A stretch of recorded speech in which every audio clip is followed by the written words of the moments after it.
চারটা সেক্টর, মানে এগুলো আমাদের, মানে যে বললাম যে আপনার কিডনি, আপনার কলিজা, আপনার হার্ট, আপনার ব্রেন, মানে এই সরকার যেটা আমি মনে করি ক্ষমার অযোগ্য অপরাধ করছে সেটা হচ্ছে আমাদের যে সেন্ট্রাল নার্ভাস সিস্টেম, বিচার বিভাগ, ব্যাংকিং, আমাদের শিক্ষা, আমাদের স্বাস্থ্য, সবগুলোতে আমাদের সাথে বিশ্বাসঘাতকতা করছে। এবং এটা অবশ্যই জনগণের কাছে স্যার বলেছেন, বিচারপতি মতিন বলেছেন, আমরা আপনারা যেহেতু সবার মানে মালিক, সে মালিকদের কাছে বিচারপতি এসেছেন। আপনার সবাইকে ধন্যবাদ। আমরা আপনি যেটা বললেন ফাইন্যান্সিয়াল সেক্টরে আমরা শিয়ালের কাছে মুরগি পাহারা দেওয়া আর ওই যে আমাদের বিচার বিভাগের সচিবালয়ে আপনাদেরকে আমি বলেছি, আমি আদালতে গিয়েছি, আপনি বলেছি কালকে ওই আপিলে কিন্তু সেই বিচার বিভাগের যে যে স্বাধীন সচিবালয় ওটার ব্যাপারে স্টে দেওয়ার জন্য আমি বলেছি, যাতে যে অবস্থা হচ্ছে ওটা স্থিতাবস্থায় থাকে। আশা করি আপনারা যদি সোচ্চার হন হয়তো আমরা প্রতিকার পাবো। তো আমরা এবার ব্যারিস্টার ইমরান সিদ্দিকীর কাছ থেকে শুনবো, ওনাকে আবার আদালতে যেতে হবে।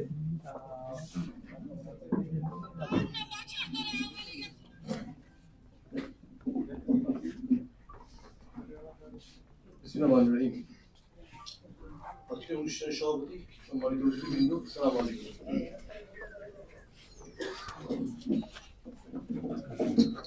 সেটা খুব দুঃখজনক যে আমরা এখনো এই বিচার বিভাগের স্বাধীনতা, বিচার বিভাগের পৃথকীকরণ নিয়ে এরকম সেমিনার করতে হচ্ছে। কারণ আমরা সবাই জানেন যে রায় হচ্ছিল 1999 সালে। 1999 সালে more than a quarter of a century has passed since then. Quarter of a century, 27 বছর পার হয়ে গেছে। তাও আমরা বলছি এই আইনটা, এই রায়টা কেন বাস্তবায়ন হলো না, কিভাবে বাস্তবায়ন করা যায়, এই ডিরেক্টিভস গুলো আমরা কিভাবে ফুলি ইমপ্লিমেন্ট করতে পারি, ওই একই কনভারসেশনে আমরা বারবার করে বছর পর বছর ঘুরপাক খাচ্ছি। এটা খুবই দুঃখজনক। ওই রায়ের পরে আরেকটা যুগান্তকারী রায় হলো আমাদের গত বছরের সেপ্টেম্বর মাসে, যেটা হচ্ছে মোহাম্মদ সাদ্দাম হোসেন কেস। সেখানে আপনারা জানেন যে ফর দ্য ফার্স্ট টাইম 6টি ডিভিশন বললো যে পৃথক সচিবালয় করার একটি আইনগত বাধ্যবাধকতা রয়েছে এবং এটা 3 মাসের মধ্যে করতে হবে। এবং ইন্টারিম গভর্নমেন্ট সেই রায়টা ইমপ্লিমেন্ট করলো। আপনারা যদি রায়টা পড়ে থাকেন, নিশ্চয়ই পড়েছেন। সেখানে অ্যাটর্নি জেনারেলের বক্তব্য ছিল যে সেক্রেটারিয়েটের বিরুদ্ধে উনি নয়, এই কথাটা কিন্তু ক্লিয়ারলি আসছে যে attorney general does not oppose the establishment of the secretariat. উনি যখন আইনমন্ত্রী হলেন আমাদের তো সবার আশা ছিল যে তাহলে তো নিশ্চয়ই সেক্রেটারিটা থাকবে, অ্যাটলিস্ট এটা তো থাকবে। আনফরচুনেটলি ওনারা বললেন যে যেহেতু একটা সার্টিফিকেট দেওয়া হয়েছে সেহেতু এটা কার্যকর নাই, রাইটে কার্যকর নাই এবং তারা ওনারা এপিল করবেন। এপিল করা ওনাদের রাইট, কিন্তু প্রশ্ন হচ্ছে যে এপিল করলেই কি অটোমেটিক্যালি আপনার রায়ের কার্যকারিতা স্টে হয়ে যায়? এবং আপনি এটাও দেখবেন যে সার্টিফিকেটও যেটা দেওয়া হয়েছে, এটা হাইকোর্টের জাজমেন্ট একটা ক্রিটিসিজম করি, সেটা আসলে সঠিকভাবে দেওয়া হয়নি, কোনো পয়েন্ট অফ ল ফর্মুলেট করা হয়নি, কোনো কোয়েশ্চেন অফ ল ফর্মুলেট করা হয়নি। That is a separate issue. ওনারা বলছেন যে since we have got A certificate, আমাদের আর স্টে এর প্রয়োজন নাই, আমরা এই সুপ্রিম কোর্টের সেক্রেটারিয়েটটা বিলুপ্ত করতে পারি। That is a incorrect interpretation of law, that is a totally misconceived interpretation of law. যতক্ষণ না পর্যন্ত আপনার হাইকোর্টের রায় অ্যাপেলেট ডিভিশন স্টে করছে, সেই রায়টা বহাল আছে। আমি একটু রিসার্চ করে দেখলাম যে আমার কোনো জাজমেন্ট আছে কিনা, যেহেতু ওনারা গুরুত্বপূর্ণ মানুষ, ওনারা বলছেন যে সার্টিফিকেট পেলেই স্টে হয়ে যায়, কিন্তু আমি কোনো রকম জাজমেন্ট পাইনি যে simply because the certificate has been issued under Article 103, automatically the judgment of the High Court division is still. Appeal will not result in stay of judgment. When appellate division rules আছে, CPC তো আছে, সেটা বলছে যে এরকম কোনো judgement নাই যে বলছে যে এটা স্টে হয়ে যাবে অটোমেটিক্যালি, সার্টিফিকেট দিলেও হবে না স্টে। এই যে ইট ইজ বাইন্ডিং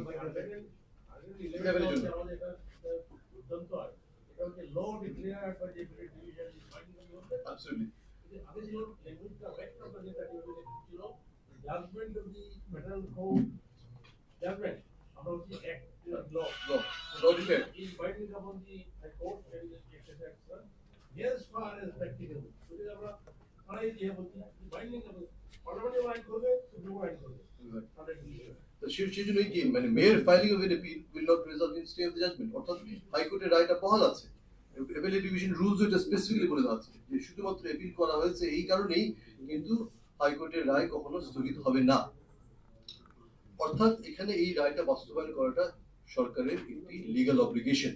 কিন্তু ওনারা করলেন কি, ওনারা যেটা করলেন যে এই আইনটা রিপিল করলেন, রিপিল করে বললেন যে খুব ইন্টারেস্টিং, আপনারা দেখেন এখানে বলেছে ওনারা যে সুপ্রিম কোর্টের সচিবালয়ে ন্যস্ত বাজেট গৃহীত প্রকল্প ও কর্মসূচি সরকারের আইন ও বিচার বিভাগের নিকট হস্তান্তরিত ও ন্যস্ত হইবে এই আইনটা পাশ করার সাথে সাথে।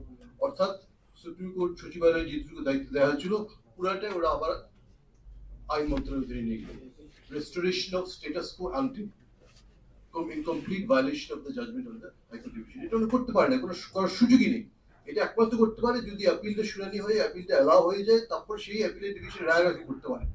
কিন্তু এই অ্যাপিল শুনেছেন, অ্যাপিল দু একদিনের মধ্যে করবেন, but without filing N appeal এই আইনটা পাশ করাটি হচ্ছে কন্টেম্প্ট।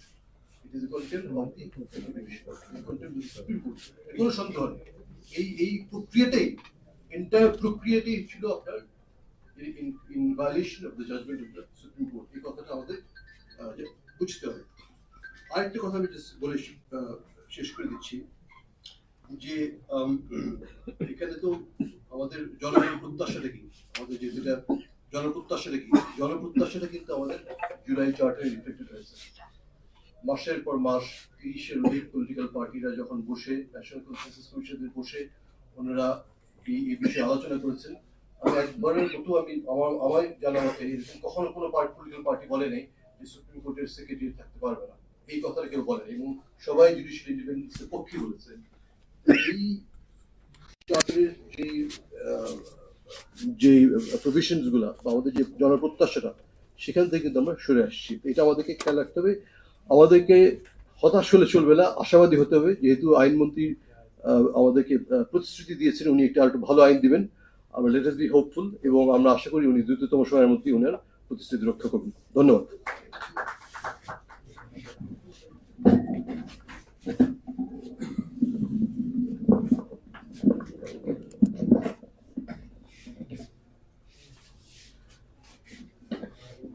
এবং আমার মনে হয়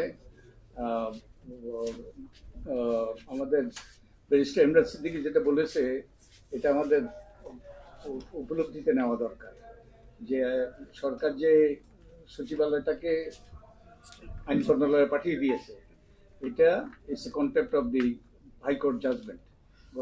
গত সেপ্টেম্বর মাসে যে হাইকোর্ট জাজমেন্ট দিয়েছে, এই যে contempt of the high court judgement, এবং এটা কোনোভাবে গ্রহণযোগ্য নয়। এবং আমি এই যে আপিল করেছি ওটা স্থিতাবস্থা রাখার জন্য। তো এনিওয়ে আমরা একটু ওই দিক থেকে একটু শুনি, তারপর এখানে আসি। তো আপনাদের কাছ থেকে আমার মনে হয় অনেক গুরুত্বপূর্ণ আলোচনা হয়েছে এর মধ্যে।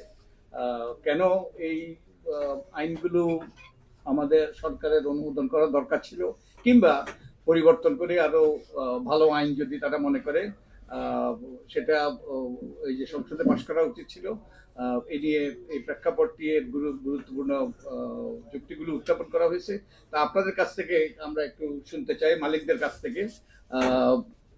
আর আমাদের আরেকটা জিনিস যেটা আমাদের গুরুত্বপূর্ণ মনে রাখা, আমাদের প্রধানমন্ত্রী কালকেও বলেছেন, আগে বলেছেন যে অক্ষরে অক্ষরে জুলাই সনদ ওনারা বাস্তবায়ন করবেন, এবং প্রতি শব্দ প্রতি বাক্য। তো তাহলে তাই যদি করেন, তাহলে যে মালিকরা যে রায় দিয়েছে, যে ইয়ের পক্ষে যে গণভোট হয়েছে, তো তাহলে ওটা তো মানা উচিত। প্রথমেই এখন যেটা করা উচিত, তাদের যে সংবিধান সংস্কার পরিষদ গঠন করাটা, যেটা তারা করে নাই, তো তারা যদি মানতে চান তাহলে সদিচ্ছা ওখানেই প্রদর্শন করা হবে, যদি তারা সেই সংস্কার পরিষদটা গঠন করেন। এনিওয়ে, তো এই জন্যই আমি আগেই বলছি যে আমরা আশ্বাস পাচ্ছি কিন্তু আশ্বস্ত হতে পারছি না। তো কি বলতে চান? যে আমাদের মাইক তো আছে, বোধ হয় মাইক আছে না? মাইক আছে? আচ্ছা, ঠিক আছে।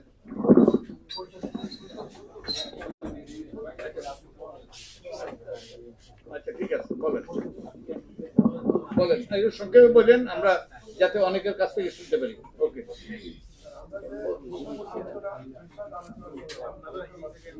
জি,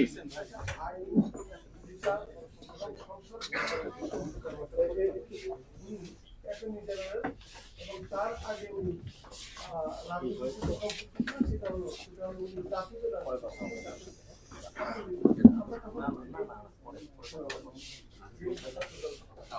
আমার কথা হচ্ছে যে প্রাক্তন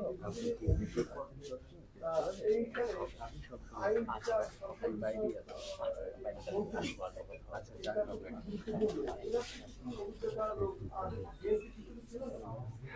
আমরা মনে হয় ব্যক্তিগত ব্যক্তিগত বিষয়ে ব্যক্তিগত বিষয়ে আমরা আলোচনা করতে চাই না, এবং এটা এটা আমাদের সরকার প্রধানের সিদ্ধান্ত, আমরা এটাই মেনে নিতে হবে। তো আমার মনে হয় আমরা ওই আলোচনায় যেতে চাই।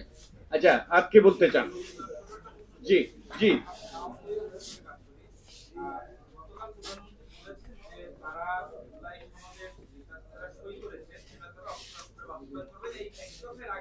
জি জি। আপনাদের বিগত অন্তর্বর্তী সরকারে যারা ছিলেন এবং বর্তমান বিরোধী দলে যারা আছেন তাদের অন্যতম একটা দাবি হচ্ছে সংবিধান সংস্কার প্রশ্নটা দ্রুত বাস্তবায়ন করা। এখানে একটা বিষয়, এখানে কি কোনো গ্যাপ আছে কিনা যে প্রধানমন্ত্রী যেহেতু বলছেন তারা সংসদ ভবনের দক্ষিণ প্লাজায় যে জুলাই সনদে স্বাক্ষর করেছেন তারা সেটার বাস্তবায়ন করবেন, আপনারা বলছেন যে জুলাই সনদ দ্রুত বাস্তবায়ন, এর মধ্যে আপনাদের পরবর্তীতে প্রণয়ন করা জুলাই সনদ এবং তাদের সই করা জুলাই সনদের যেখানে তারা সই করে সেটার মধ্যে কোনো ফাঁক আছে কি? ওকে, ঠিক আছে। আপনার আমার আমার উপলব্ধিটা আমি দিতে পারি। আমাদের অন্যান্য এখানে যারা আমাদের ওই এক্সপার্ট প্যানেলের সদস্য ছিলেন ওনারা ওনাদের উপলব্ধি দিতে পারেন। আমার উপলব্ধি হলো যে তারা যেটা বলছেন তাদের note of dissent, note of ডিসেন্টটা কি? নোট অফ ডিসেন্টটা তো মাইনরিটি ভিউ। এই যে অধ্যাদেশগুলো বাতিল হলো, 14 জনের সদস্য যে বিশেষ কমিটি হলো ইয়েতে সংসদে, যে তার মধ্যে 11 জন ছিল সরকার দলীয় সদস্য আর 3 জন ছিল বিরোধী দলীয় সদস্য। তো এই যে সিদ্ধান্তগুলো হলো কিভাবে হলো? মেজরিটি ভোটে, গণতান্ত্রিক পদ্ধতিতে মেজরিটি প্রিভেইলস, এবং ওটাই হলো মেজরিটেরিয়ান পদ্ধতি।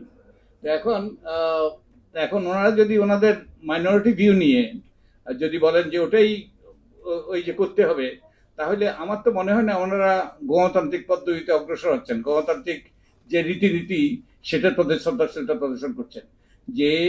যে জুলাই সনদটা প্রণীত হয়েছে 84টা বিষয়ে যে ঐক্যবদ্ধ হয়েছে সেটা হলো ওভারওয়েলমিং মেজরিটি, 2/3 মেজরিটির বেশি, এবং গুরুত্বপূর্ণ দলগুলোর অধিকাংশ দল যেখানে একমত হয়েছে তার ভিত্তিতেই সিদ্ধান্ত হয়েছে। অতএব মাইনরিটি ভিউ নিয়ে ওনারা যদি থাকতে চান, আমার মনে হয় যে ওনারা যে জুলাই সনদের যেই স্পিরিট এবং জুলাই সনদে যেটা অনুমোদিত হয়েছে, জুলাই সনদের মাধ্যমে যেখানে ঐক্যমত হয়েছে, তার থেকে তারা এই যে ডিভিয়েট করছেন। ওকে,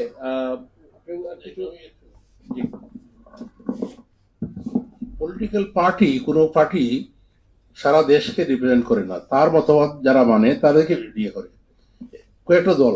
আর গণভোট যখন হয় সমস্ত জাতি তাদের মত প্রকাশ করে। তারা একটা যদি কোনো মত দেও এটা কোনো জাতির পুরো বাইন্ডিং হতে পারে না। 2 নম্বর কথা হলো, একটা এক্সাম্পল দিচ্ছি, যেমন আমরা এখানে 3 জন জাজ এখানে বসলাম, 3 জন বসে একটা রায় দিলাম, আমরা 2 জনে একটা জাজমেন্ট দিলাম, আর উনি একটা আমাকে বললেন না আমি আপনাদের একমত হই না, আমি ডিসেন্টিং জাজমেন্ট আমরা বলি, ডিসেন্টিং জাজমেন্ট দিলেন। রায় কোনটা হবে? এই মেজরিটি জাজমেন্টটাই হবে যা রায়, আর ওইটা জাজমেন্ট থাকবে কিতাবের মধ্যে, কিন্তু dissenting that is not the law. Law হবে মেজরিটি, যেটা অধিকাংশ যারা জাজ দিল সেটাই ডিসেন্টিং। যখন জাজমেন্ট হয়ে গেল অধিকাংশ, ওইটার আর কোনো মূল্য নাই। তবে এটা যদি কোনো আইনের ভালো প্রিন্সিপাল হয়, অনেক সময় জাজমেন্টে ভালো ভালো কথা থাকে, ওটা আমরা ফলো করি, কিন্তু এটার কোনো ইফেক্টিভনেস নাই। এই হচ্ছে আর কেউ কোনো কিছু বলতে চান কিংবা কোনো প্রশ্ন করতে চান? হ্যাঁ বলুন। হ্যাঁ,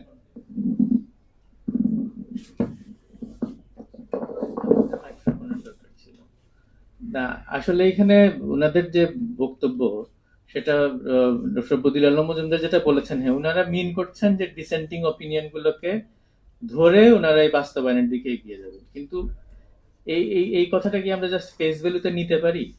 আমরা যদি দেখি যে আইনের ভিত্তিতে গণভোট হয়েছিল বাস্তবায়ন আদেশে, সেখানে কিন্তু ডিসেন্টিং অপিনিয়নের ব্যাপারে কোনো ধরনের বিধান ছিল না। ওই শিডিউলে যে বিষয়বস্তুগুলো ছিল সেগুলোর ব্যাপারে জনগণ হয় হ্যাঁ বলবে অথবা না বলবে। কোন দল এখানে ডিসেন্টিং নোট অফ ডিসেন্ট দিয়েছিল সেটা কিন্তু বাস্তবায়ন আদেশে কোনোভাবেই অন্তর্ভুক্ত ছিল না। এবং এই অবস্থাতেই কিন্তু প্রশ্নগুলো গণভোটে গিয়েছিল। আর এই সরকার প্রধান, তখন তিনি একটা রাজনৈতিক দলের প্রধান ছিলেন, উনি এবং ওনার দলের সেক্রেটারি জেনারেল প্রকাশ্যে বলেছিলেন যে আপনারা হ্যাঁ ভোট দেন। ওনারা প্রথম কথা গণভোটের প্রক্রিয়াটাকে ডিজোন করেন নাই। ওনারা বলেন নাই যে এই প্রশ্ন গণভোটে যেতে পারে না, কারণ এখানে আমাদের নোট অফ ডিসেন্ট নাই। বাস্তবায়ন আদেশটাতে যে নোট অফ ডিসেন্ট নাই, এটা নিয়ে ওনাদের কোনো ডিসএগ্রিমেন্ট ইলেকশনের আগেও ওনাদেরকে প্রকাশ করতে দেখিনি। আর ইলেকশন ক্যাম্পেইনে একবার হলেও ওনার মুখ থেকে বের হয়েছে যে আল্লাহর বাস্তে আপনারা হ্যাঁ ভোট দিবেন। সুতরাং ওইটা বলার পরে এখন এই পয়েন্ট অফ ডিসেন্ট গুলাকে আবার সামনে আনাটা ওনাদের আগের যে ভূমিকা এটার সাথে মোটেও মানানসই না। Thank you. ঠিক আছে, আর কেউ? জি, হ্যাঁ। মাইক আছে আপনার সামনে। আমি মোহাম্মদ নূর আলম শেখ, সম্পাদক সুজন, মংলা বাগেরহাট। বিএনপির পক্ষ থেকে সংসদে সম্ভবত স্বরাষ্ট্র মন্ত্রী মহোদয় সালাউদ্দিন আহমেদ বলেছেন যে জনগণ যেমন গণভোটে মাধ্যমে সংবিধান সংস্কার করার রায় দিয়েছে, একইভাবে জনগণ 200-র বেশি আসন বিএনপিকে নির্বাচিত করে সংবিধান সংশোধন করারও রায় দিয়েছে। এই প্রসঙ্গে আপনারা কি বলবেন?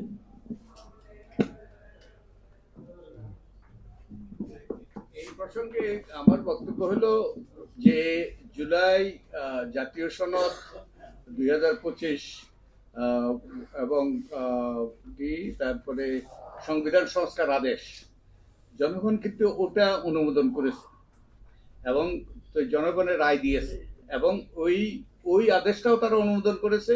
একই সাথে যে 48টা বিষয়ে যে হয়েছে, যে গণভোট হয়েছে, সেটাও অনুমোদন করেছে। এখন এটা তো একটা ঐক্যমত্য সৃষ্টি হয়েছে এবং এটার জনগণও এটা এবারে সম্মতি দিয়েছে। এখন এটাই বাধ্যতামূলক হওয়া উচিত। ওকে, জি। ওদের একটা শুনেন, আপনি শুনেন, ওদের একটা ম্যানিফেস্টো আছে। ওই ম্যানিফেস্টোর উপরেই তারা জনগণ ভোট দিচ্ছে ওদেরকে। ম্যানিফেস্টোর প্রথম ইতি আছে, গণনা দফা আছে যে আমরা যদি ইলেক্টেড হই তাহলে আমরা ওই যে সুপ্রিম কোর্টের কি স্বাধীনতা আর এগুলি আমরা বাস্তবায়ন করব। সুতরাং তারা দিয়েছে যে করবে বলে, তারা নিজের ওই যে ম্যানিফেস্টোটাকেই ভায়োলেট করছে। হ্যাঁ, সংস্কার কারো কোনো কিছু বলার আছে?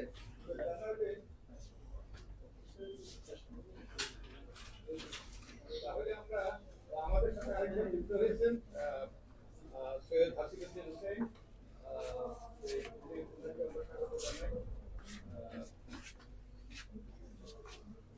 আমরা ফাহিম মাসুদের কথা শুনি। ওকে,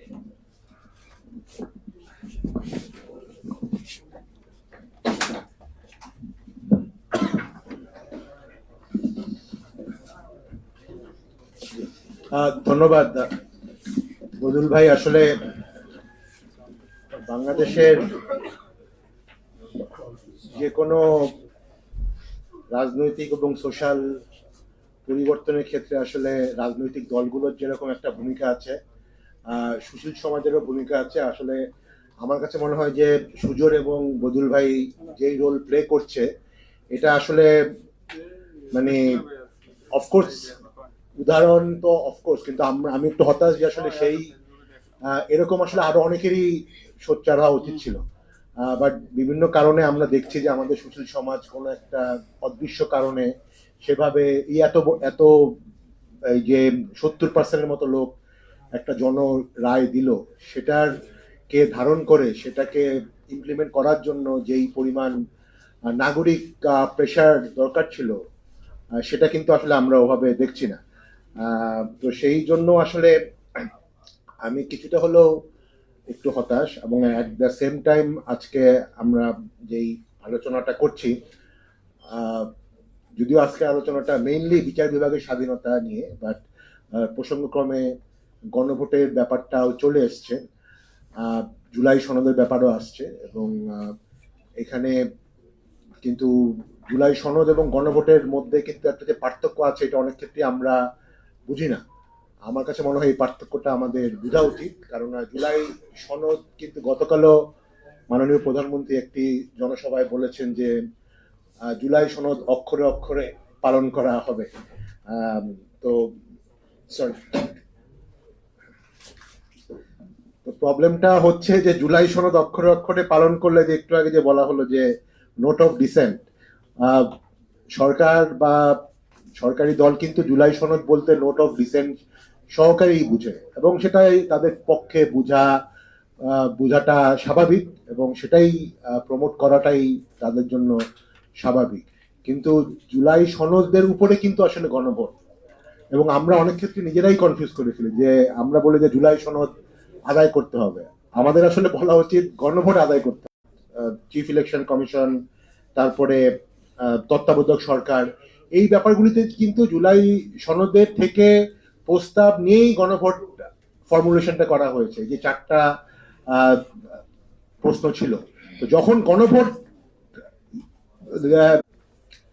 আর সরি কন্টিনিউ করবো, আচ্ছা জি, আচ্ছা। আর আজকের যে ব্যাপারটা একটু আগে ডক্টর ওয়ারেশ কয়েকটা কথা বলে গেল, এবং আমার একটু বেশ মনে হলো যে খুবই রিলেভেন্ট কথা, যে আমরা তো আসলে মানে এখানে বিজয়ী শক্তি হওয়ার কথা, আমরা তো এখানে পরাজিত শক্তি না। তো অনেক ক্ষেত্রে এখন মনে হয় যে আসলে আমরা যে এই জুলাই নিয়ে কথা বলি, গণ আকাঙ্ক্ষা নিয়ে কথা বলি, সংস্কার নিয়ে কথা বলি, সেটা মনে হয় একটা অপরাধ করে ফেলছি। এবং একটু দুর্ভাগ্যজনক ভাবে হলো আমরা গতকাল মাননীয় প্রধানমন্ত্রীর মুখ থেকে শুনেছি যে মানে সংবিধান সংস্কারের ব্যাপারে এত কথা বলার কি আছে, বা এরকম কোন একটা বোধহয় উনি বলেছিল, যে আমরা তো আসলে প্র্যাকটিক্যাল হামের চিকিৎসা বা এগুলো নিয়ে বেশি কথা বলা উচিত। অফকোর্স আমরা তো মনে করি যে সংবিধানের যে সংস্কারগুলো প্রস্তাব করা হয়েছে, জুলাই সনদ বলেন বা গণভোটে, সেখানে তো গভর্নেন্স নিয়ে কথা হয়েছে, সুশাসন নিয়েই কথা হয়েছে। সুশাসন যাতে আসলে ইচ্ছা মতো দুর্নীতি দমন কমিশনের চিফকে অ্যাপয়েন্ট করা না যায়, কমিশনার না করা যায়, তারাই তো আসলে চিকিৎসা বিভাগের দুর্নীতি নিয়ে কথা বলবে। তো আমরা তো আসলে মাছ ফোর আরো উঁচু লেভেলের রিস্ট্রাকচার নিয়ে কথা বলছি, তাই না? রাষ্ট্র কিভাবে চলবে, রাষ্ট্র কিভাবে মেরামত হবে, সেটা নিয়ে কথা বলছি। তো সেটা তো, রাষ্ট্র তো আসলে একটা কোনো বায়বীয় জিনিস না। রাষ্ট্র তো আসলে at the end of the day এখানে চিকিৎসা কিভাবে হবে, শিক্ষা কিভাবে হবে, তেলের দাম কিভাবে, এখানে মজুতদারি হবে কিনা, সবগুলি তো আসলে রাষ্ট্রের পার্ট। তো আমরা তো আসলে সেটা নিয়েই কথা বলছি। তো আমরা যখনই সংবিধান সংস্কার নিয়ে কথা বলি, কেন জানি মনে হয় যে অলমোস্ট কাইন্ড অফ এই কথা বলাটাও এক ধরনের অপরাধ। এনিওয়ে, আমাদের 70% লোক এই অপরাধটা করেছে। তো আমি মনে করি যে আমরা সেই অপরাধের মধ্যেই থাকতে চাই। তো পার্টিকুলারলি এই যে বিচার বিভাগ পৃথকীকরণের ব্যাপারে, এবং ডক্টর ওয়ারেশ যেমন বললো যে 133টা অধ্যাদেশের মধ্যে কিন্তু টার্গেট করা হয়েছে কয়েকটাকে, যেটা বাতিল করার মধ্যে কি 4টা করা হয়েছে, এবং 4টাই আসলে বিচার বিভাগের ব্যাপারে। এবং এই ক্ষেত্রে কিন্তু আসলে নোট অফ ডিসেন্টও ছিল না। আপনি যদি দেখেন যে জুলাই সনদের মধ্যে বর্তমান সরকারি দলের কিন্তু কোনো নোট অফ ডিসেন্ট বিচার বিভাগ পৃথক স্বাধীন করে, এবং বিচার বিভাগের পৃথকীকরণ সংক্রান্ত যে সেক্রেটারিয়েটের যে আলাদা সেক্রেটারিয়েট করার ব্যাপারে কিন্তু কোনো নোট অফ ডিসেন্ট ছিল না। কিন্তু তারপরেও কিন্তু আমরা দেখেছি যে সংসদের প্রথম অধিবেশনেই এটাকে বাতিল করা হয়েছে। এবং আমরা এও দেখেছি যে যদি বাতিল না করেও কিন্তু ইচ্ছা করলে অন্য আরো কয়েকটা অধ্যাদেশ, বিতর্কিত অধ্যাদেশ কিন্তু রিভাইজ করে এই অধিবেশনেই পাশ করা হয়েছে। এবং বলা হলো যে ব্যাংকিং সেক্টরের ব্যাপারে, হ্যাঁ, যে অধ্যাদেশে একটা একজন প্রস্তাব করেছে সংসদ সদস্য, আমরা দেখলাম যে অতীতের যারা শেয়ার হোল্ডার তাদেরকে শেয়ার তারা আবার ব্যাক করতে পারে, সেরকম অ্যামেন্ডমেন্ট করে একদিনেই কিন্তু এটা করা হয়েছে। তো বিচার বিভাগের যেই 4টা অধ্যাদেশ ছিল, সেটা যদি কোনো দুর্বলতা থাকতো, যেটা বলা হয়েছে যে আইডেন্টিফাই করার দরকার ছিল, তাহলে কিন্তু এটাকেই এই সেশনেই কিন্তু এটা করা যেত, কিন্তু সেটা করা হয়নি। আমার একটা আশঙ্কা, আমি জানি না এখানে অনেক আমার থেকে বিজ্ঞজনেরা আছেন, সাবেক বিচারপতিরাও আছেন, আমার একটা আশঙ্কা এটাকে করা হয়েছে 2030-এর নির্বাচনকে সামনে রেখে। আপনারা তো সেটা সবাই জানেন যে ত্রয়োদশ সংশোধনীর যে রায়টা এসছে তত্ত্বাবধায়ক সরকারের ব্যাপারে, এবং বদিউল আলম ভাই নিজেই তো, আপনি তো বোধহয় এটার মেইন বা আবেদনকারী ছিলেন, যে ত্রয়োদশ সংশোধনীতে আবার তত্ত্বাবধায়ক সরকারকে ব্যাক করা। তো সেই ধরেন কোনো কিছু হলো না, সংবিধান সংশোধন হলো না, তখন কিন্তু শেষ বিচারপতি, প্রধান বিচারপতি কিন্তু 2030 সালে আপনার তত্ত্বাবধায়ক সরকারের প্রধান হবে নাকি? এম আই রাইট বদিউল ভাই? যদি কোনো মানে সংশোধন না হয়, হ্যাঁ হ্যাঁ। তো আলটিমেটলি কি দেখা যাচ্ছে, আমরা 10 থেকে 15 বছর যে তত্ত্বাবধায়ক সরকার নিয়ে এত লড়াই করেছি, হ্যাঁ, এবং তত্ত্বাবধায়ক সরকার আমরা পেয়েছি ঠিক, কিন্তু আবার সব রাজনৈতিক দলগুলো মিলে কিন্তু এটাও ঠিক করা হয়েছিল যে তত্ত্বাবধায়ক সরকারের এই নিয়োগ প্রক্রিয়ায় বিচার বিভাগকে এর বাইরে রাখা হবে। এবং কারণ কোনোভাবেই আমরা চাই না বিচার বিভাগ কোনোভাবে বিতর্কিত হোক, কারণ এখানে অনেক কনফ্লিক্ট অফ ইন্টারেস্ট চলে আসছে, আমরা অতীতেও দেখেছি। তো সেই জায়গাটা থেকে কিন্তু আলটিমেটলি এক ধরনের জাতীয় ঐক্যমত্য ছিল যে বিচার বিভাগকে এখান থেকে বার করে রাখা হবে।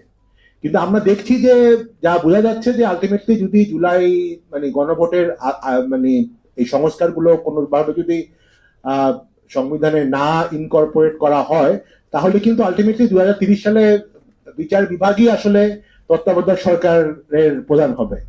তো আমি যদি এখন একটু কানেক্টিং দ্য ডটস করি, সেটার সাথে কি আসলে এই অধ্যাদেশগুলো বাতিল হওয়ার কোনো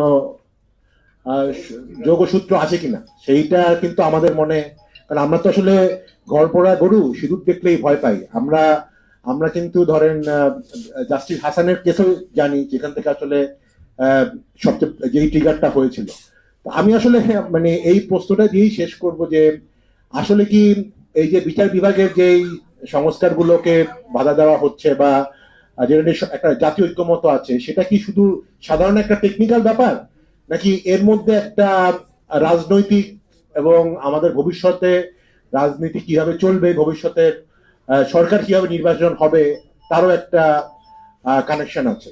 তো আমি এই প্রশ্নটা দিয়ে আসলে শেষ করলাম। ধন্যবাদ। একজন বিজ্ঞ আইনজীবী, জ্যেষ্ঠ আইনজীবী সারা হোসেনের কথা শুনবো।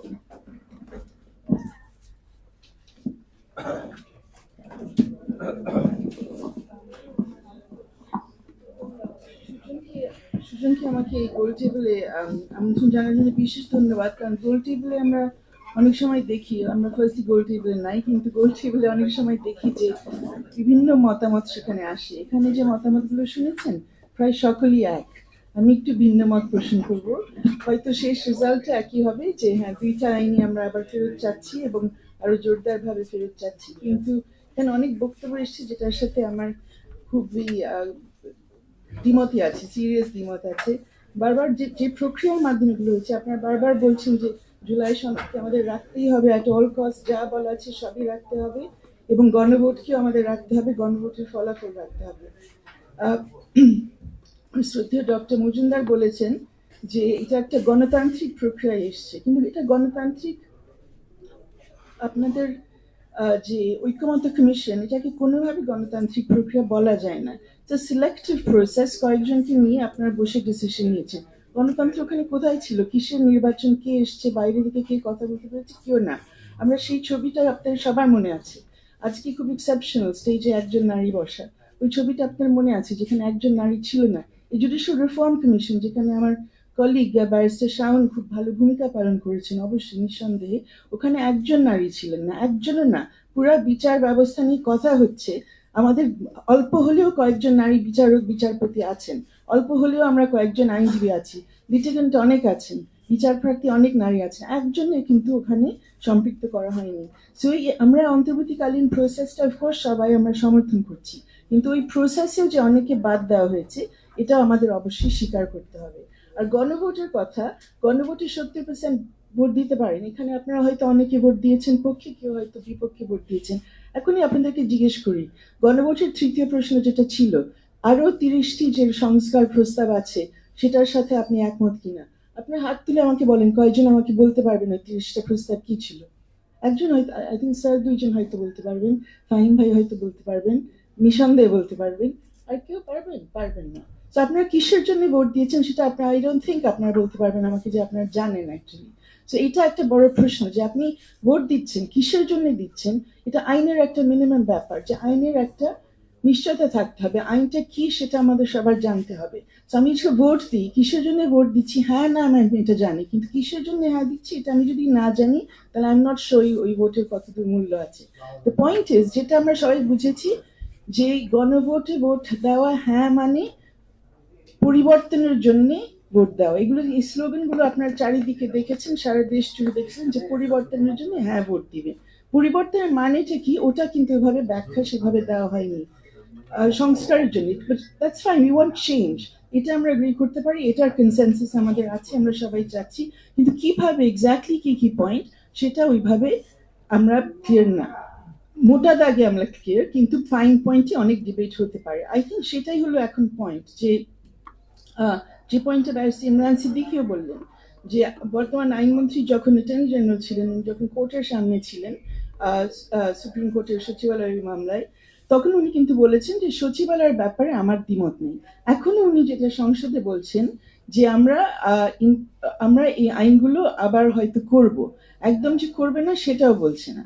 তো এখানে পূর্ববর্তী বক্তারা সবাই মানে খুবই হতাশা ব্যক্ত করেছেন যে এগুলো এখন একদম হবে না, সবই বঙ্গোপসাগরে ফেলে দেওয়া হয়েছে, আমরা কিছুতেই এগুলো আবার ফিরে পাবো না। আমার মনে হচ্ছে আমাদের এই কথা বলার একটা মূল উদ্দেশ্য হচ্ছে সংসদে যারা আছেন, যাদের হাতে ক্ষমতা আছে এখন পর্যন্ত এই আইনগুলো আবার আমাদের সামনে নিয়ে আসা, আমাদেরকে ফেরত দেওয়া, তাদের বোঝা যে আসলে এই পরিবর্তনটা সবাই চাইছে, একটা পজিটিভ চেঞ্জ চাইছে। আমরা ওই পিছনের দিকে যেতে চাই না, যেখানে নির্বাহী বিভাগে যারা আছেন তারা বিচার বিভাগকে তাদের হাতিয়ার হিসেবে ব্যবহার করবেন, তাদের রাজনৈতিক প্রতিদ্বন্দ্বী যারা আছে তাদেরকে দমন করার জন্য। এই একটা বেসিক চেঞ্জ তো আমরা চাচ্ছি, এবং এই বেসিক চেঞ্জের জন্য এই দুটি আইন প্রয়োজন ছিল। এবং সবাই যাতে বিচার প্রার্থীরা যারা আছে রাজনৈতিক পরিচয়ে যাই থাকুক না কেন, তারা যাতে বিচার পেতে পারেন, ন্যায় বিচার পেতে পারেন, এই জন্য আমাদের এই দুইটা চেঞ্জ। সো এই ক্ষেত্রে আমরা যদি প্রথম আইনটার কথা বলি, যেটা বিচারপতি বিচার নিয়োগের ব্যাপারে, সেখানে অনেক কথা বলা হয়েছে যে এখানে যে স্ট্যান্ডার্ডস গুলো নিয়ে আসা হয়েছে এগুলো হয়তো আর একটু ভালো করা যেত, কিন্তু যতদূর করা হয়েছে তাতে দুটো বড় জিনিস হয়েছে। একটা হচ্ছে যে যাদেরকে নিয়োগ দেওয়া হচ্ছে তাদের অভিজ্ঞতা কতদূর, শিক্ষাগত যোগ্যতা ইত্যাদি তো অবশ্যই আছে, কিন্তু ওই পর্যায়ে আসলে তাদের অভিজ্ঞতা, এক্সপার্টিজ এগুলো কতদূর আছে, এগুলো যাচাই করার জন্য একটা অবজেক্টিভ একটা মানদণ্ড তৈরি করা হয়েছিল, এবং সেটা যাচাই করার একটা প্রক্রিয়াও তৈরি করা হয়েছে। দুটো জিনিস যেগুলো আমাদের আগে সেভাবে ছিল না, হয়তো কোনো একটা মানদণ্ড ফলো করতেন টিচার্স, কিন্তু কারো জানার কোনো স্কোপ ছিল না, এটা কারো সামনে ছিল না, আর প্রসেসটাও ছিল যে ওনাকে কনসাল্ট করে তারপর ডিসিশনটা, বা কোন কিছু কনসাল্ট না করেছে। এই দুইটা জিনিস এসছে। এটা যেমন বিচার ব্যবস্থার জন্য সুবিধা, আমরা মনে হয় আলটিমেটলি নির্বাহী বিভাগে যারা আছেন, সরকারে যারা আছেন, তারা যদি আরো ব্যাপক পরিসরে শুধু জুডিশিয়ারিকে হাতিয়ার হিসেবে ব্যবহার না করা, কন্ট্রোলের ব্যাপারটা থেকে ওরা যদি একটু সরে যান, তারা বুঝবেন যেটা ওনাদেরও উপকার হবে, কারণ আলটিমেটলি ওনারাও ফেয়ার জাস্টিস সেখান থেকে পাবেন, শুধুমাত্র যে ডিসিশনগুলো চাচ্ছেন সেটা না। তো এই আইনটা অবশ্যই আমাদের আবার লাগবে, এবং এখানে যে ছোটখাটো ইমপ্রুভমেন্ট হতে পারে সেটা তো এখনো করা সম্ভব, এবং সেটা নিয়ে আই থিঙ্ক কথা বলাটা দরকার। এবং আমরা আই থিঙ্ক সবাই স্বীকার করবেন, সরকারও যারা আছেন, যে এই আইনটা হওয়ার পরে যে নিয়োগগুলো হয়েছে সেগুলো আগের নিয়োগে, মানে ইভেন ইন্টারিমের সময় যে নিয়োগ হয়েছে তার আগের নিয়োগের চাইতে বেটার হয়েছে, অনেক কেপেবল লোকজন এসছে ডেফিনেটলি। এবার এটা আমরা লয়াররা অবশ্যই স্বীকার করি, আমরা দেখছি আমাদের সামনে। সেকেন্ড পয়েন্ট হচ্ছে জুডিশিয়াল সচিবালয় নিয়ে, যেটা এখানেও আমরা যে মানে জুডিশিয়ারির কাছে পুরো নিয়ন্ত্রণ, নিজেদের ফাইন্যান্সিয়াল নিয়ন্ত্রণ না থাকার কারণে কি দেখেছি, এমন অবস্থা যে একজন জাস্টিস একটা পেন ড্রাইভ কিনবেন যেখানে ওনার ডকুমেন্টস গুলো রাখবেন, সেটার জন্য ওনার একটা বিশাল, আপনারা আমার চেয়ে ভালো জানেন কি প্রক্রিয়ার মধ্যে যেতে হয় ওইটার অনুমোদন পাওয়ার জন্য, ওটা যাতে ফাইনালি ওটার জন্য খরচ একটা বিয়ে করা হয়, ডিসবার্স করা হয়, ওটা উনি নিতে পারেন। ওই প্রসেস থেকে ওনাদের অবশ্যই মুক্ত হওয়া উচিত, ওটা তো একটা মিনিমাম জিনিস। কিন্তু এখানে একটা খুবই ইম্পর্টেন্ট পয়েন্ট বলে গেছেন আই থিঙ্ক একজন পূর্ববর্তী বক্তা, যে জুডিশিয়ারির কাছে পরিপূর্ণ কন্ট্রোল যে চলে আসবে, যে তারা তাদের নিজেদের সিস্টেমটা কিভাবে পরিচালনা করবেন, তার মানে শুধু জুডিশিয়ারিতে যারা আছেন তারা না, জুডিশিয়াল স্টাফও যারা আছেন সেখানে তাদের নিয়ন্ত্রণে তাদের কাছে আসবেন। এখন যে সমস্যায় আপনারা সবাই যারা বিচার প্রার্থী যারা যেটাতে ভুগছেন, যে কোনো স্বচ্ছ প্রক্রিয়া আপনারা পাচ্ছেন না, তাই না? একটা ফাইলিং এ যাবেন, একটা ফাইল এই কোর্ট থেকে ওই কোর্টে যাবে, সবকিছুর জন্য আপনাদের সেখানে বিভিন্ন ধরনের খরচ দিতে হচ্ছে।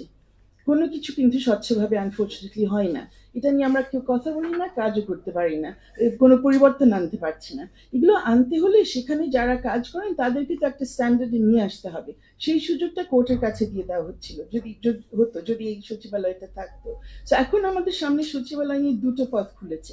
একটা হচ্ছে সংসদ চাইলে আবার এই ডিসকাশন করে টোরে তাদের যে কনসার্ন গুলো ছিল, এবং এই কনসার্ন গুলো কিছু কিছু আছে যে সচিবালয়ের ব্যাপারটাও কিন্তু আরো ইমপ্রুভ করা যেত নিশ্চয়ই। সেখানে আরো পরিষ্কার করা যায় কি কি স্ট্যান্ডার্ড, আরো কোনো কনফ্লিক্টের ব্যাপার থাকলে সেটা দেখা যেতে পারে। কিন্তু এখন সংসদ যদি সরাসরি মুভ না করে, এখন আরেকটা প্রক্রিয়া খুলে গেছে, যেহেতু ডক্টর মজুমদার এখানে পিটিশনের হয়ে একটি পিটিশন কোর্টের সামনে নিয়ে এসছেন, যেটা বলা হয়েছে যে স্থগিত ছিল না কিন্তু পুরো রায়টা যেটা হাইকোর্ট দিয়েছিল। এখন কিন্তু কোর্টও কিন্তু এখানে একটা ভূমিকা রাখতে পারেন, সেই সুযোগটা আমাদের সামনে আছে। এখন কোর্ট সেই ভূমিকাটা নেবেন, তার আগে সংসদ একটু ত্বরান্বিত হয়ে একটা ভূমিকা নিবে কিনা এগুলো আমরা দেখবো নেক্সট কিছুদিনের মধ্যে। বাট আই থিঙ্ক যেটা ইম্পর্টেন্ট যে আমাদের কোনোভাবে পিছু হাঁটা যাবে না। We must have the supreme court secretariat back. এটা একদম এসেনশিয়াল আমাদের জন্য। এটা আমাদের 50 বছরের বেশি একটা আকাঙ্ক্ষা, এবং এটা খুবই নেসেসারি। আমি শেষ কথাটা জাস্ট একটু বলতে চাচ্ছি যে আই থিঙ্ক যেটা আমাদের জন্য ইম্পর্টেন্ট, যে সুপ্রিম কোর্টের জুডিশিয়াল ইন্ডিপেন্ডেন্সের জন্য আরেকটা ইম্পর্টেন্ট ল কিন্তু এর মধ্যে, জুডিশিয়াল ইন্ডিপেন্ডেন্স এবং ন্যায় বিচারের জন্য আরেকটি ইম্পর্টেন্ট ল এর মধ্যে অনুমোদন করা কিন্তু হয়েছে, যে আমাদের ফৌজদারি কার্যবিধি যেটা ইন্টারিমের সময় হয়েছিল সেটা কিন্তু আপহোল্ড করা হয়েছে, সেটা বাতিল করা হয়নি। এবং সেটার মধ্যে কিন্তু অনেক কিছু বলা আছে, যে পুলিশ আপনাকে গ্রেফতার করলে তখন আপনার কি কি রক্ষা কবচ থাকবে। আপনাকে যদি একটা মামলাতে শোন অ্যারেস্ট করা হয়, আপনারা সবাই জানেন যে একজন হেফাজতে থাকাকালীন সময় আমরা প্রায় দেখি তাকে আবারও শোন অ্যারেস্ট করানো হয়, এবং সেই শোন অ্যারেস্ট করার সময় কি কি নিয়ম কানুন ফলো করতে হবে এগুলো সব এই আইনের মধ্যে আছে, যে এগুলো সব আইনের মধ্যে চলে এসছে। কিন্তু আমরা দেখছি আইনে চলে এসছে ইন্টারিমের সময়, কিন্তু সেই সময় থেকে এখনো অব্দি ওই আইনটা ফলো করা হচ্ছে না। তো আমরা যদি ইন্ডিপেন্ডেন্স চাই, তাহলে আমাদের ইনসিস্ট করতে হবে যে আইনটা অনুমোদন করা হয়েছে সেটাও যাতে প্রপারলি অনুসরণ করা হয়। একেবারে লাস্ট যদি 30 সেকেন্ড একটু কাইন্ডলি দেন, সময় নিই। ওকে, সো শেষ কথাটা ছিল যে আমি থিঙ্ক আমাদের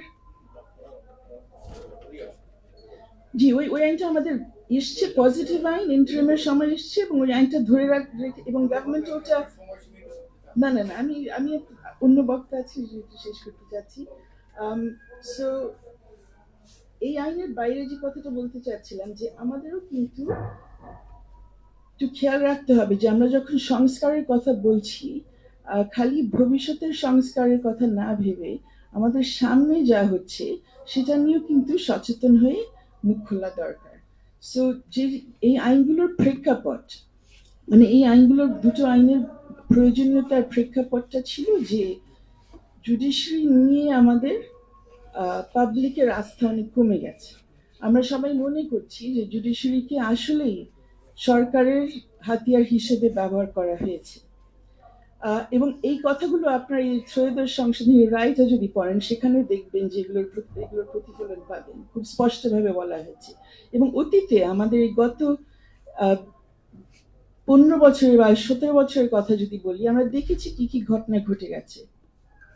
সেই জাস্টিস এস.কে. সিনহাকে কিভাবে জোর করে বাংলাদেশ থেকে বিদায় করা হলো, কিন্তু পরবর্তীতে দেখেন এত বছর পার হয়ে গেছে, সেটা নিয়ে আমরা আমাদের এই নাগরিক সমাজ থেকে সেরকম কোনো দাবি দেওয়া কখনো উঠাইনি, যে এটার একটা সুরাহা হোক, আমরা যেন জানতে পারি কেন, কাদের ভূমিকা এখানে ছিল না কিভাবে বিদায় করা। এরপরে জুলাই গণ অভ্যুত্থান পরবর্তী সময় আমরা দেখলাম আমাদের সুপ্রিম কোর্টে অবস্থান নিলেন আমাদের ছাত্ররা, আর অনেকে সেই অবস্থানের মুখে প্রায় আমাদের পুরো অ্যাপেলেট ডিভিশন তখন পদত্যাগ করলেন। এরপরে আমরা দেখলাম আবার তাদের দাবির মুখে অনেকজন জজকে হঠাৎ করে বসিয়ে দেওয়া হলো। তাদের মধ্যে কয়েকজন জজ ছিলেন যাদেরকে আমরা জানতাম খুবই দক্ষ, এবং তাদের থেকে আমরা অনেক ধরনের ন্যায় বিচার, এবং খুব শুধু ন্যায় বিচার না, মাইল ফলক রায়ও পেয়েছি। এমন জাজদেরকে সেখান থেকে বসিয়ে দেওয়া হলো, তাদেরকে পরবর্তীতে রিমুভও করা হয়নি। কয়েকজন শেষমেশে নিজেরা পদত্যাগ করেছেন, জাস্টিস সিনহাও খেয়াল করবেন পদত্যাগ করেছেন। এরপরে দেখেন, আপনারা হয়তো তাকে অনেকে পছন্দ করেন না, আমাদের একজন চিফ জাস্টিস খায়রুল হক, উনি এখন অনেক মাস, যিনি ওই কন্ট্রোভার্সিয়াল আমাদের সেই ত্রয়োদশ সংশোধনীর যে রায়টা সেটাও দিয়েছেন, এর বাইরে অন্যান্য কিছু রায় আছে যেগুলো নিয়ে অনেকের সমস্যা আছে, কিন্তু উনি এখন অনেক মাস ধরে জেলখানায় কিসের জন্য? ওইসব রায় লেখার জন্য না। উনি জেলখানায় কেন আছে? জেলখানায় ওনাকে বিভিন্ন জুলাই হত্যা মামলায়, আমি বলতে পারি সম্পূর্ণ মিথ্যাভাবে ওনাকে সেখানে জড়ানো হয়েছে। মিথ্যাভাবে বলছি কেন? কারণ এতগুলো মাস পার হয়ে গেছে, কিন্তু এখন অবধি কোনো চার্জশিট নাই যেখানে বলা হচ্ছে যে জাস্টিস খায়রুল হক ওখানে দাঁড়িয়ে গুলি চালিয়েছেন অথবা গুলির নির্দেশনা দিয়েছেন।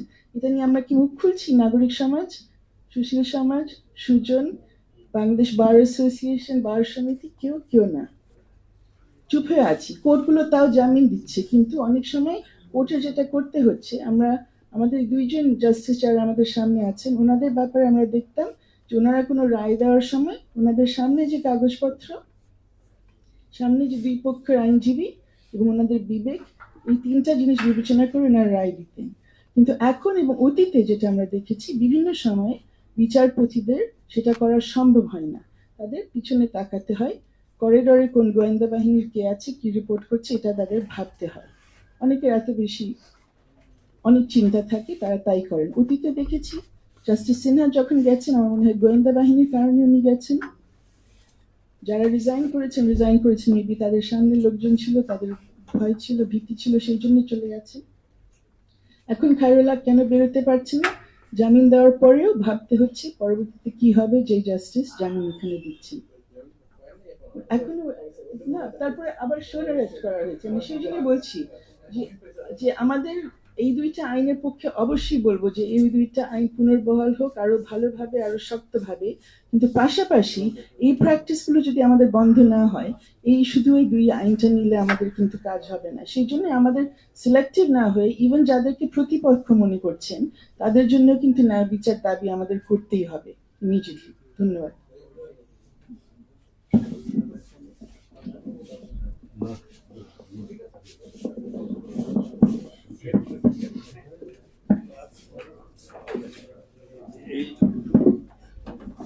এই যে খায়রুল হক আর কি যেন আমাদের আরেকজন তো আচ্ছা, ওদের শুধু নয়, যে কোনো যারা বিচার প্রার্থী, unless they are found guilty, they are innocent. এদেরকে যদি দোষী হয় এটা প্রমাণ করুন, তাদের বিনা বিচারে এভাবে রাখাটা আমরা কন্ডেম করি।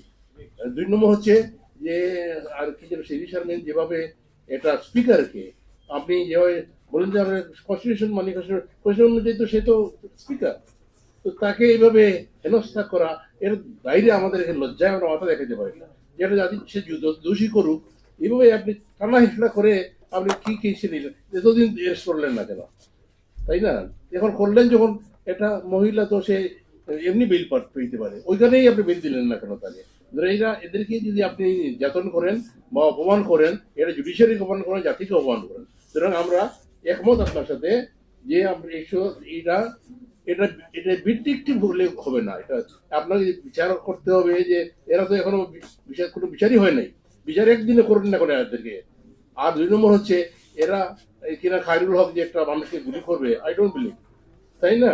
আর তার যদি অন্য কোনো অপরাধ হয় যে জাজমেন্ট টেম্পার করছে, এটা সিভিল অফেন্স, এটা ক্রিমিনাল অফেন্স না। আচ্ছা, সুতরাং এগুলি হতে হবে। আর হচ্ছে ঠিক আছে, এটা আমরা কন্ডেম করলাম, এবং আপনাদের উচিত মানুষ যারা বেল পাবে তাদের বেল দিবেন না কেন, বিচার করেন। বেল মানে হচ্ছে এটা কনভিকশন উইদাউট ট্রায়াল। আর যে গণভোট সম্বন্ধে আমার যতটুকু আমি জানি, এটা কম্পিটেন্ট অথরিটি হচ্ছে মজুমদার সাহেব বলতে পারবেন। আমরা 3টা গণভোট আগে রাখা হয়েছে, 3টা গণভোটের প্রশ্নের একটা ছক আপনি সামনে রাখেন, আপনি সাংবাদিকদের এটা ডিউটি যে এটার এই প্রশ্ন ছিল, এটার ওই প্রশ্ন ছিল, আপনি কম্পেয়ার করে দেখুন যে ওই প্রশ্নগুলি কিন্তু যেমন জিয়াউর রহমান সাহেবের যেটা হইলো প্রশ্নটা ছিল, আপনি জিয়াউর রহমানের এই যেগুলা নীতি উনি করেছেন সেই নীতিগুলি কি আপনি সমর্থন করেন কিনা। নীতি কি একটা ছিল? অনেকটা নীতি ছিল, তো ওই নীতিগুলি আমরা জানতাম না। সুতরাং একই প্যাটার্নেই এরা ড্রাফট করছে এই দিনগুলো দেখে। এবং আমার হাম্বল ভিউ হচ্ছে আগের প্রত্যেকটির চাইতে এইটাই যে গণভোটের যে প্রশ্নগুলি এগুলি মোর প্রেসাইজ এবং মোর অ্যাকিউরেট, এবং কোনো প্রতিবাদ না করে জনগণ যখন এটাকে বুঝতে পারছে। এবং আমরা যদি বলি না এদের খুব অন্যায় করা হয়েছে, খুব কঠিন প্রশ্ন করা হয়েছে, তারা তো রায় দিয়েছে অলরেডি, তারা তো কেউ প্রতিবাদ করেনি, যারা বুঝি নাই, কেউ বলে নাই, তাদের বাধ্য করে আমাদের রায় নিয়ে গেছে। ধরে নিতে হবে তারা বুঝে শুনে দিয়েছে। এবং জনগণের আমরা যে বিচারের ক্ষমতা, এটাকে আমরা মনে হয় ছোট করে দেখছি। এদের কোনো ডিগ্রি লাগবে না, এরা ভালোই বুঝে এবং তারা রায় দিয়েছে। কিন্তু এটা আমার মনে হয় প্রশ্নগুলি তারা বুঝে শুনেই দিয়েছে, ধরে নিতে হবে, যদি না কোনো অভিযোগ থাকে। জি, থ্যাংক ইউ। আরেকজন আপনাকে শেষ দিকে আরেকজন আপনি, আচ্ছা, ওই যে অনেক ধন্যবাদ। আমার মনে হয় ওই যে স্যার আমাদের যে কথা বলেছে যে বিনা বিচারে কাউকে আটক রাখা এবং ওই যে মিথ্যা মামলা দেওয়া, আমরা সুজনের পক্ষ থেকে প্রথম থেকেই সোচ্চার ছিলাম এই মিথ্যা মামলার ব্যাপারে।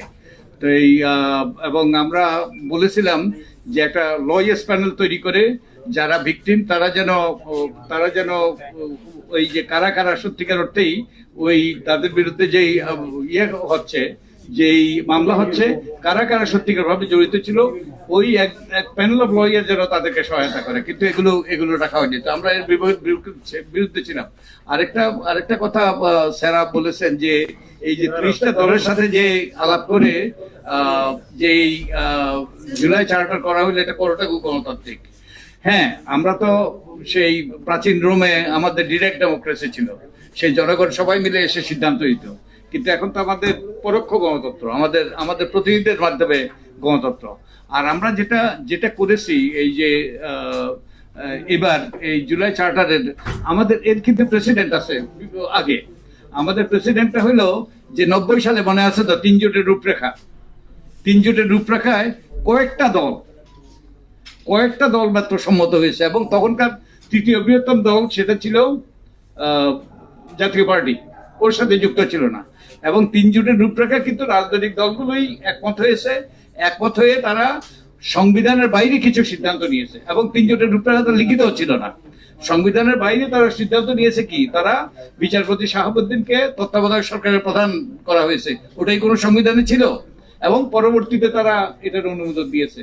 তো এই আমাদের প্রেসিডেন্ট আছে যে এবার তো আমরা 30টা দল এবং ওভারওয়েলমিং মেজরিটি এবং অধিকাংশ দলের ঐক্যমতের ভিত্তিতে, অধিকাংশ বড় দলের মতামতের ভিত্তিতে জুলাই চার্টার সৃষ্টি হয়েছে। সারাকে আপনি ভালো করে বুঝেন নাই, সে বলছে যে মহিলাদেরকে আপনারা পলিটিক্যাল পার্টি বলছেন না, ম্যানিফেস্টোতে বলছেন আমরা এত % দেবো, 5%, তো 5% 1% দিলেন না, তো এইটাই বলছে। এখন এটা আমার জন্য প্রিয় বিষয়, আমি এর জন্য বহু লড়াই করেছি, বহু চেষ্টা করেছি। কিন্তু এবং এই যে আমাদের যে সংস্কার প্রস্তাবগুলো, এটা একটা প্রক্রিয়ার মাধ্যমে এসছে। আমরা কতগুলো সংস্কার কমিশন হয়েছে, এই সংস্কার কমিশনগুলো ব্যাপকভাবে আলাপ আলোচনা করেছে, ব্যাপকভাবে কনসালটেশন করেছে এবং জরিপ করেছি। তো এই জনগণের মতামতের ভিত্তিতে এই রিফর্ম আইডিয়াগুলো এসছে। তো ওগুলোর থেকেই কিন্তু ওই রিফর্ম আইডিয়াগুলো থেকেই কিন্তু জুলাই চার্টার গঠিত হয়েছে রাজনৈতিক দলের সাথে আলাপ আলোচনার ভিত্তিতে। তো আমরা সৈয়দ হাসিবুদ্দিন হোসেনের কথা শুনে আমাদের বিচারপতি মনিরুল ইসলামের বক্তব্য দিয়ে মূলত আমরা শেষ করব। আমাদের দেরি হয়ে যাচ্ছে একটু। আচ্ছা, এত মাইক বোধহয় বাদেই বলি, সেটা হচ্ছে যে সালাপা যে বললেন যে গণভোটের প্রশ্নের ব্যাপারটা, এই বান্ডেল প্রবলেম কিন্তু পৃথিবীতে নতুন না। পৃথিবীতে অসংখ্যবার যেটা হয়েছে সেটা হচ্ছে কোনো একটা এন্টায়ার আপনার সংবিধান, সেটা মানুষের কাছে আমরা পাঠিয়েছি, হ্যাঁ না। অনেক উদাহরণই আছে, ফ্রান্সের 5th রিপাবলিক, মানে হ্যাঁ না প্রশ্নটা করা হয়। এখন আসলে ধরেন একটা পুরা সংবিধান ধরেন ড্রাফট কনস্টিটিউশন আমি পাঠাচ্ছি পাবলিকের কাছে হ্যাঁ না গণভোটে। এখন কেউ কি প্রশ্ন করবে যে এই সংবিধানের আপনি 73 নাম্বার ইয়েটা কি আপনি জানেন, এবং জানেন না বিধায় এটা একদম ভুল না, ব্যাপারটা তা না। আসলে মানুষ যখন হ্যাঁ না বলে, মানুষের কাছে যখন যাওয়া হয়, মানুষ কারা এই গণভোটটা দিচ্ছে তার প্রতি বিশ্বাস আছে কি নাই সেটার ভিত্তিতে দেয়। আমরা কিন্তু এরকম দেখছি যে পেরু বোধহয় যে গণভোটে দিচ্ছে 68% মানুষ বলছে যে না, তারা মানে নাই, এটা নতুন খুব প্রশংসিত সংবিধান ছিল সেটা। সুতরাং আমার কাছে মনে হয় বান্ডেল প্রবলেমের যুক্তিটা আমাদের সিভিল সোসাইটিতে খুব পপুলার, কিন্তু আসলে সিভিল সোসাইটি যেটা মানে বাংলাদেশের মানুষ যে 70% ভোট দিছে এইটা বুঝা যে বাংলাদেশের রাজনৈতিক দলরা যে ক্ষমতা কুক্ষিগত করে এই প্রক্রিয়ায়, এই অন্তর্বর্তীকালীন সরকারের ঐক্য কমিশনের প্রক্রিয়ায় সেটাকে ভাঙার জন্য, সেই স্বৈরাচারকে ভাঙার পক্ষেই কাজটা করা হয়েছে এবং সে তাদেরকে বিশ্বাস করেই মানুষ গণভোটটা দিছে, হ্যাঁ দিছে, সেটাকে সম্মান দেওয়া উচিত। এই ধরনের বান্ডেল প্রবলেম নিয়ে কে কতটুকু বুঝলো এরকম পণ্ডিতি কথাবার্তা যখন আসে সমাজে, সমাজ বিভক্ত হয়।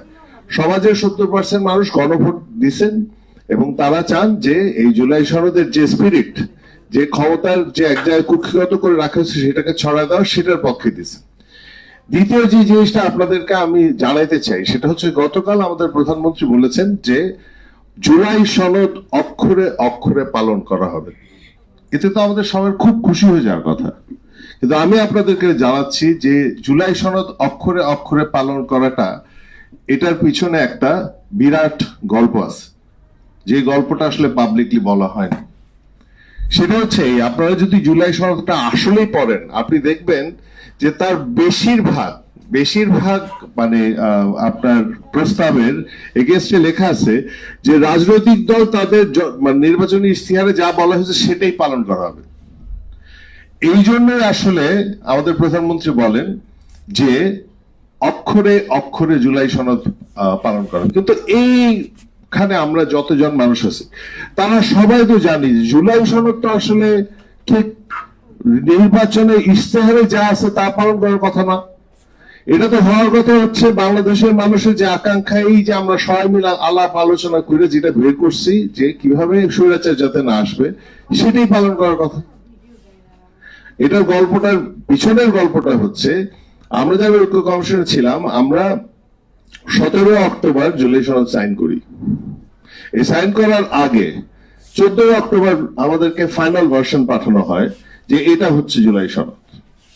আমরা সেইটা দেখি, সেটা নিয়ে আলোচনা করে আমরা সিদ্ধান্ত নেই যে আমরা স্বাক্ষর করব কি করব না, এবং আমরা দেখি যে স্বাক্ষর করার মতোই জিনিসটা, আমরা আসি এবং আমরা জুলাই সনদ স্বাক্ষর করি সংসদের সামনে। আমরা মনে করি যে ব্যাস এটা হলো।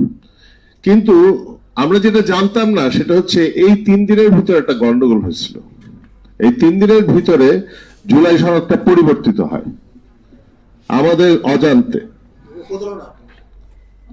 অজান্তে এটা পরিবর্তিত হয়। পরিবর্তিত হওয়ার পিছনের কারণ হচ্ছে যে বিএনপি এটা সাইন করতে রাজি হয় না। এটা আমি আইনগত সমস্যায় পড়বো, কারণ এটা আমার কোনো প্রমাণ নেই। হ্যাঁ, কিন্তু আসলে সাইন করতে মানে অপারগত হয়। তো এখন যেহেতু এটা একটা খুব বিপদ, জাতির সামনে বিপদ, তখন আসলে এই জুলাই সনদ পরিবর্তিত হয় এবং সেই পরিবর্তিত সনদেই আমরা সাইন করে না যাই না। পরবর্তীতে যখন জুলাই সনদ আমাদের প্রিন্টেড অবস্থা আমরা দেখি, তখন দেখি যে এই জুলাই সনদের প্রত্যেকটা পরতে পরতে বলা আছে যে যে রাজনৈতিক দল তার যে নির্বাচনী ইশতেহারে যা বলা হবে সেটাই আসলে পালন করা হবে। এখন সুতরাং বাংলাদেশ কিসের ভিতর দিয়ে আছে, কি বিপদের ভিতরে? বাংলাদেশ যে বিপদের ভিতরে আছে সেটা হচ্ছে জুলাই সনদ অক্ষরে অক্ষরে পালন করার বিপদের ভিতর দিয়ে আছে। ঠিক আছে, কারণ এই জুলাই সনদ যে অদ্ভুত জিনিসটা হয়েছে, এই জুলাই সনদটাকে আসলে চেঞ্জ করে ফেলেছে অজান্তে পিছনে। সুতরাং এটার ব্যাপারে আমাদের সাবধান থাকবেন। তো আপনাদের মাধ্যমে এটা আসলে জানাতে চাই যে আসলে জুলাই সনদের স্পিরিট, হ্যাঁ, আর সেটাই হচ্ছে আসল জিনিস। জুলাই সনদ অক্ষরে অক্ষরে পালন করে এই গল্পটা যেহেতু প্রমাণ করতে পারবো না, সুতরাং বিএনপি নিশ্চয়ই বলবে আমরা তো জুলাই সনদ পালন করছি, আপনারা কি নিয়ে কমপ্লেন করছেন। আমাদেরকে মাথায় রাখতে হবে জুলাই সনদের স্পিরিট হচ্ছে স্বৈরাচার যাতে ফিরতে না পারে সেটা। আমরা যে আজকের এখানে বসছি